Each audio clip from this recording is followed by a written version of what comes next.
Well, his life and legacy may have been tarnished, but Michael Jackson's talent cannot be denied. His incredible raw ability was on show from a very young age, and as he bloomed, he just seemed to keep topping his performances and his creativity time after time. But what about his voice? Michael Jackson's on screen and on stage presence was so enormous, so dazzling, and his dancing so captivating. It seems vocals were sometimes the least talked about aspect of Michael Jackson. So tonight we're going to give credit where it's due with Georgina Hill Brown, better known as the Honest Vocal Coach. G'day, Georgina. Hey there. Great to have you on the show again, and bless you for being on time to talk. Hey, the last time we spoke, we helped the universe a little by finally solving a question that nobody has ever managed to answer in more than 30 years. Can Kylie Minogue sing? Oh, yes, we did. It was a fascinating conversation, and the definite decision was that yes, she can absolutely sing. I know. I know how many people have thanked me for finally solving that with your help. I mean, it's just brilliant. We've done the universe a favour. And are you going okay, Georgina? Not letting the trolls get you down? Oh, I'm doing very well, thank you. Yeah, I've had a few issues with trolls on Twitter and Instagram and things like that. And it's a very interesting debate, I must say, because it seems to be if I say a bad thing or a negative thing about a star, it's the fans, the sort of obsessive fans that believe nothing bad can be said about that particular person that get very upset. But I'm But they get quite always nasty, don't they? They get quite yeah, nasty. it's surprisingly nasty, and it seems to Hmm. be the more followers, the more subscribers, the more my channel grows, the more it seems to happen. And it's a weird thing because I explain to the people that I work with, my students, the singers, that this happens. It's not something that you want to happen, but you've got to be prepared for it and have that thick skin. But nothing really prepares you for it. I must say, I was quite surprised at how personal people could be just Yeah. because you said, well, I think this singer's slightly better than this singer. And it just got a little bit crazy, but I'm handling it a little bit better now. Yeah, good on you. And I think you said it best when you said, look, you can think that you are prepared for something like that. You and I are sort of in the same age range. We've had a bit of a life, so that helps, but nothing does prepare you for it, I have to say. I cop a walloping too. And unfortunately, it just goes with the turf. But there are times where I think to myself, well, why should it just go with the turf, actually? I don't think as personal, I don't mind a good debate. I don't mind someone disagreeing with me when it gets really personal, though. For me, it's got quite personal at times. Yeah, it's tough. But look, we both develop our strategies, don't we? And we crack on and we keep doing what we do. Yeah, absolutely. Because I mean, if you think about it on our level, we're having problems. Imagine what, the really big stars have to deal with. Yes, exactly, exactly. And I think they all talk about that journey at the beginning of their careers. These famous celebrities and singers, when they do have to become accustomed to and develop the thick skin, and they all have different strategies. Some of them don't read social media. Some of them just don't respond anymore. But you can see the rookies. The rookie mistake is always getting right in there. Lily Allen, she does a bit of it. She gets right in there and Yes, starts yeah. responding.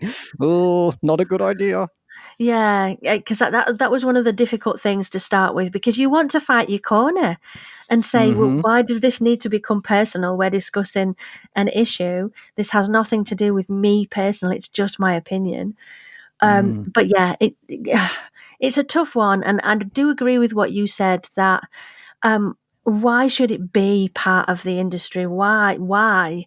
It does come with the territory, but why? That's the thing that I struggle with. Why should it be part of what we do? It's true, but I suppose as soon as you put yourself out there, you open yourself up for commentary. Like you, I just didn't realize it could actually get so vile. But nonetheless, Georgina, we're here to pay some attention to Michael Jackson. I'm curious to know though, do you have a cup of tea with you? You're famous Oh, for I your cups of don't tea. today, actually. No, I'm boring. I have a bottle of water today. I Oh, a haven't bottle of water. grabbed my tea in time. Well, just have a listen to this for a second. There's me. I've got my tea, and unfortunately, Georgina, I have British blood, and so this will hopefully resonate with you. I'm mortified that I'm drinking Russian Caravan instead of something like Earl Grey or English breakfast. I mean, that's absurd and obscene, but that's all that's left. Yeah, for me it would be Tetley. I'm a big fan of Tetley tea.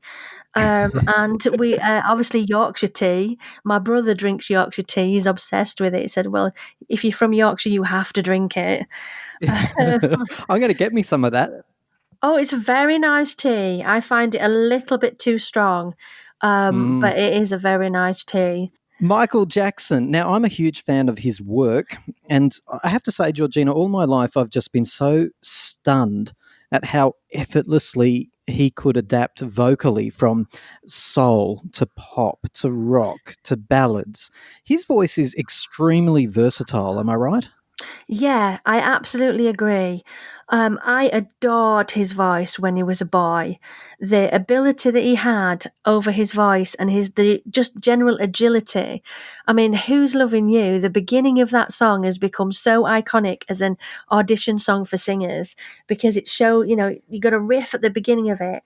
So to start there as such a young boy and then end up where he is and all of the different styles he's covered throughout his time, it's fascinating. Sometimes with artists, when they venture into territory that isn't their own, in inverted commas, you go, oh, yeah, no, their voice doesn't quite suit that. But with Michael Jackson, everything he did vocally, it was like he owned it. It was just tremendously versatile. Do you agree that his voice, you mentioned when he was a boy, and sometimes I actually think his voice was at its best when he was a boy because it was just so raw and authentic. Do you agree his voice did seem to change tremendously throughout his life? Yeah, I think so. And there's stories that his father helped to make him sound younger. I don't really want to get into that, but it does affect the voice. That Mm. I remember reading an article, and whether it's right or not, I don't know. But Well, let me saying, take it up because it's not probably not ladylike, but I can talk about that. So there's rumours of chemical castration, and that is to keep the male voice before puberty to keep it in that soprano range. I believe the term, Georgina, is castrato, a boy who is castrated to preserve his voice. yeah, and I think that may have Mm, happened. No one really knows for sure, but mm, I think that's a possibility, and it would make complete sense to the way his voice sounded as an adult because yes. it's an unusual voice, and it does still have a huge range. And when a male's voice breaks, there is a distinctive change, and often the range will shift. Whereas with his voice, it didn't shift that much. He was still Mm. able to hit all those high notes. Maybe not so much of the depth, but there was still almost a feminine, young kind of sound to his voice, even at the sort of last years of his career. Yeah, I call it androgynous. Every time I hear a Michael Jackson track, don't get me wrong, I'm not, for people listening, and I know Michael Jackson fans are very protective of him and his legacy, as they should be. And congratulations if you are one of those protectors of his musical legacy. Hats off to you. But his voice, to me, has quite an androgynous quality about it. And I don't say that as a criticism. I, in fact, think it helped the universal appeal. We think of songs like Smile, Gone Too Soon, She's Out of My Life. I mean, his voice just was so beautifully suited to those kinds of tracks. Yeah, absolutely. I think there's a similarity to his sister Janet's voice as well. Mm, mm. She's, taken a lot of what he has in his voice, that it has a sweetness to it. Obviously, she is feminine, but there is definitely a sweetness there to the voice. In musical terms, how do we describe Michael's matured singing voice? Well, if you were to look at it in a classical sense, it's definitely more of a tenor. He can hit all of the high notes, but in a more contemporary way. And one thing that I always found fascinating about Michael is that he would add little inflections and things that have made him so iconic. You know, the hee and shama and like little things that he adds in that no one ever did before. I mean, it's No. so obvious to any singer to just add a yeah or an ooh. as part of the riffs or the ad lib section. But no one ever, ever has decided, I know, let's put hee hee in there. Let's use that. Or So he was, Shamar. I know, it's like, what?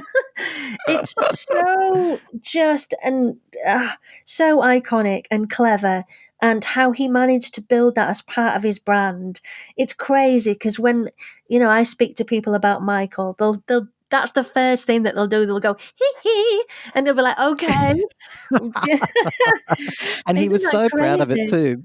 And I know he was proud of it because he let people take the mickey out of it a little bit, like in The Simpsons and things like that. And he talked about it quite openly. I think there are some stories about how he actually developed some of those hiccups and grunts and things that he made part of his entertainment performance, really. And Yeah, thank God he did, right? Because that's Michael Jackson.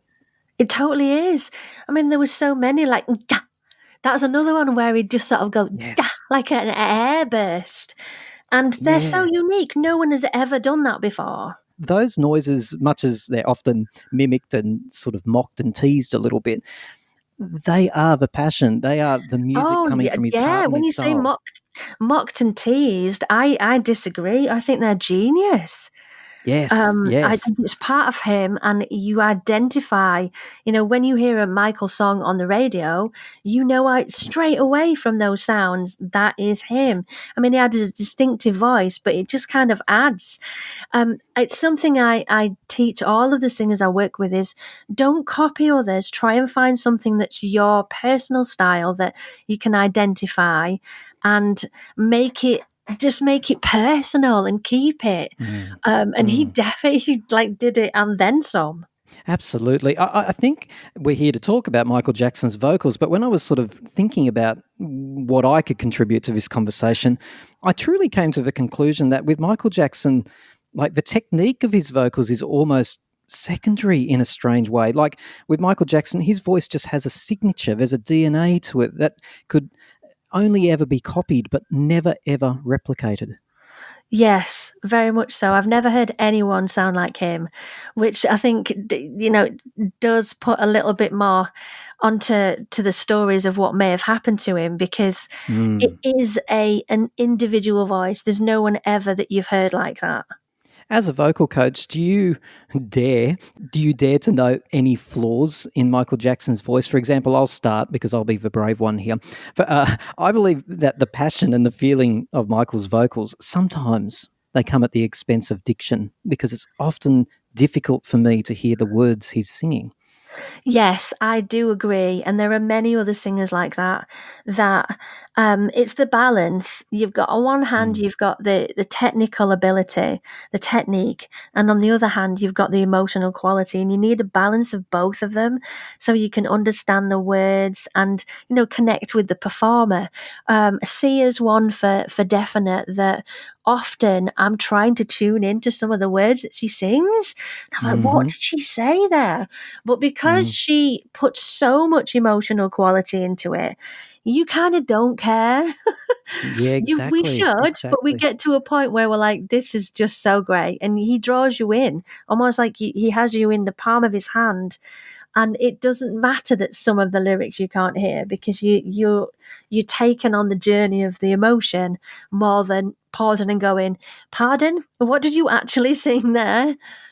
Yeah, it's so true. Like, because it doesn't bother me with Michael Jackson, unlike with some other artists, because I still, the energy and the feeling and the passion of the song, I still get it. So somehow I still think I still know what this song is about. But I do challenge anyone, for example, to try to work out the first verse of Smooth Criminal, like for the life of me, without cheating, by the way, without Googling. Do not Google. It's impossible. And I have no idea. I've made up my own silly lyrics to it. I have to say, but I bet you they're Yeah, very far that's from what something it about actually a is. bedroom. I got that. Came to the bedroom, I Is was there? struck down. Da. And yeah, I don't know. Do you know, this is really embarrassing to say, but another Mm. part of me, when I was a teenager, I actually thought he sang another Poix de Main. I thought it was like a different language, and I was singing it like that for a good couple of years until I looked up the lyrics and thought, oh. It's Which part of song me. was that? And another part of me, he sings in one of the songs, and I was sure it was Poir de Main. I thought it was some kind of special special language, and I was like, "This is incredible!" Another Poir de Main. It's Oh, like, I love that. oh, he's And I've really got not my singing own that. Georgina in They Don't Really Care About Us. There's a few lyrics in there which I'm not going to repeat now, but I could swear that it's really not pleasant language, but I can't hear anything else. I Yeah, should Google them and really find out what the proper lyrics are. But sometimes even with Michael Jackson's formal lyrics, they just like he abbreviates his words to fit the music so it doesn't hurt the music. So sometimes he's not singing the full word, for example. It's sort of lingo. I don't know. He's a very special man to be able to do it, is all I know. yeah. I mean, a lot of songwriters I work with, we don't do that. We'll change the word so it fits in with the timing of the Yes. song, but he doesn't. He kind of he does the opposite. He changes the word and abbreviates things so it fits in. Where I would actually change the word completely to a different word so it slots. But no, he does Well, abbreviations and things. It's very clever. when you're a musical genius, I guess you're allowed. Hey, there are some wonderful clips of Michael Jackson singing in studios. The one that stands out to me is when he is doing his part of We Are the World, and he does take after take, and it's flawless. Because I'm often, probably like you, scouring YouTube to find examples where it hasn't been auto tuned, it hasn't been corrected, it's just the artist's voice. And that's a Yeah. really good example when he's doing We Are the World. Yeah, I did a best live vocals video. I'd say maybe a year ago now, and it Uh took huh. me a while to find all of the non-pitched corrected sounds with too much Yes. reverb or compression or whatever, but I managed it. So yeah, I did do a video about his vocals, and We Are the World is probably one that stands out as the most, how he did take after take. Being a vocal coach, I did a bit of research on the people that he worked with that looked after his voice. Oh, yeah. And there is he's very, very old now. He must be in his 90s. But a gentleman called Seth Riggs, who worked with Michael Jackson for quite some time on vocals. And I think there is somewhere on YouTube a clip of him working with Michael and helping him develop his voice, because Michael was, from what I got from the video that I watched, very, very driven when it came to looking after his voice, even Yes. though sometimes you can't tell what the words are and all of that. He was very, not obsessed, but I'll try and find the clip and send you it over. Maybe put it with the podcast or whatever. Yeah, yeah. He's slightly obsessed with vocalizing with Seth to make sure that everything was absolutely correct, that he wasn't straining his voice, that he wanted longevity. I think that was something that was so important to him, that Mm. he was able to have a great technique throughout his whole career. Yeah, he was quite the perfectionist. So I'm not surprised he was working with, a vocal coach of his own, and I'm sure that fed hand in hand with his diet and his health and looking after his voice in a myriad of ways. Georgina, are there any particular live or recorded vocals from Michael Jackson that really stand out? Oh, well, I think I agree with you. We Are the World was definitely one of those, that he went, so obsessed with it. And it's just got to be Loving You from when he was a boy. That Yes. will always be special for me, because it's a song that, why is he singing that? He's a young boy. He's singing singing about loving a female. It's not it's a little bit of a raunchy song. Yeah, Um, yeah. but he sings it so well, that beginning, it's been just replicated by thousands, probably millions of singers over the years. So that's probably one of my favorites.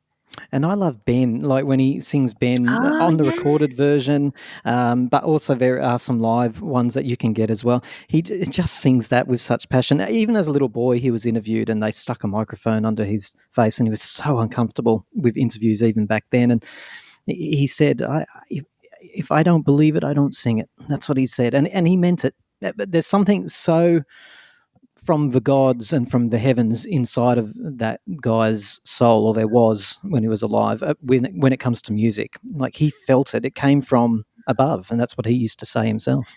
Yeah, yeah, I agree. It was part of who, well, he was music, really. I've got to say, one thing that I noticed with Michael Jackson, Georgina, is that with some performances, and it's funny because you've already mentioned it. I'll be really honest. Sometimes I thought he's Yeah. either like miming totally or so heavily that you can barely hear the live performance. Did you find the same thing? And I don't want people to howl a whole rainstorm down on me for asking this question, but even going back through in the past couple of days, it seems to be the case that he did mime from time to time. Yeah, and I think if from sort of knowledge of doing research, I think when he has mimed, it's been in eras or parts of his life where he wasn't that well. So I don't think it was a choice that he took lightly. I think it was he still wanted to be able to perform. He still was so adamant to go out and do it. But maybe his voice wasn't up to it on those particular events. And I think maybe other things were going on. I remember there was the era where he did an advert and his hair caught fire, Yeah, and for a period of time after that, I think his performances were a, a lot. Oh, this sounds so terrible. Apologies, Michael fans, because I'm a fan. I just feel that there was an era where he did rely on the backing vocals and pre-recorded vocals a little bit just to help mm, him get through those parts. And I think I think lots of other artists do it as well. And it's not. It's like the emotion and the technique side. When I was trying to look at both sides of the thing, is that would you just miss the gig and not do it, yeah, but and let everybody down, or would you still go out and sort of lip sync and sing the bits that you could sing and at least yeah. still continue performing? And I And think no I different, like would you do say, to that. any other artists. Yeah, no different. It's just that for him, a man of his talent, it seems a bit odd because we know he has the talent. So that's why it stood out. No different to any other artist. He wasn't doing anything wrong. It was just surprising given just how incredibly talented he was. I also think that maybe his voice did deteriorate a little bit towards the end. I'm thinking Invincible, for example, which Yes. is an album that he believes was sabotaged. He believes there was conspiracy. It didn't perform so well. But all that aside, I think it's a great album. But I've seen sessions where he's recording that, and even on the recorded vocal itself, his voice is quite different and fragile.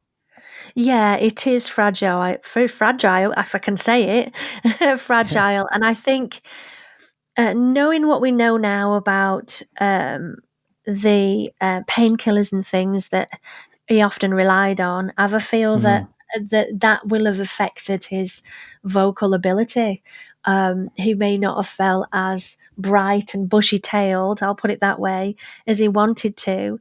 And we all know that medications do dry the body out a little bit. So I think that may have been what was, stopping him from being able to sing as well as he'd like to. Plus, at the end, before, um, during the last album, I would say, is he was at a particular age where male yeah, voices do change again, because a male vocal prime is between sort of 40 and 50, and then after that you've really got to work hard to keep it. So I think he'd got to yeah. that point and he was going the other way. Yep, the voice is just like any other part of the body. It will continue to grow and change and then sag as you get older as well. Exactly. I mean, if you, It's a bit depressing, but it's true. yeah, the bottom line is if you think about it, the vocal folds are like two elastic bands. And you can only stretch them for a length of time before they start to sag and they don't actually do what you want them to do as well anymore, and you have to work harder. I do. Women's prime, for example, is for classical singers around the age of 30. So Mm, after that, you have to work much harder. So singers like Tina Turner, who still goes out and does it and share, I'm so admirable of them that can mm. still do it and still sound that great. Like if they can sound like that when they're that age, that's what I want. I want to be like that too. Absolutely.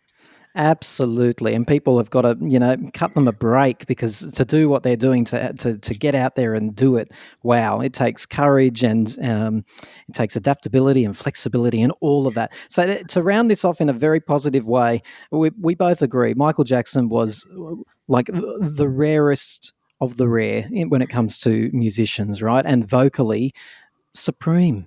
Yeah, like you said, if he didn't believe it, he didn't sing it. And I'm always going to be, let me put this in the right way. I'll always remember him for his musical legacy, not all of the Hmm. personal things, because in the latter part of his life, there was so much in the media.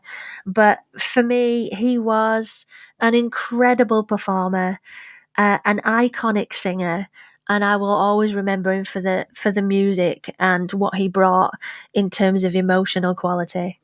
So everyone listening, go back through your Michael Jackson back catalogue, and just listen to it. Listen to the voice. I mean, the way he delivered songs, recorded music, just sensational. The History album, the Thriller. I mean, all of them. You can name any one of them, and they're just from the heart and the soul. Amazing stuff. Georgina, it's been lovely talking to you about Michael Jackson's vocals, actually paying them the credit that they're due. Yeah, I've had a lovely time. I must say, you and I know I said this off the recording, but you have a wonderful way of interviewing and bringing out the best of someone. So thank you. I have really enjoyed myself.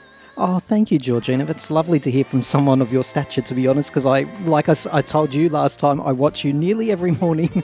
I've even watched you.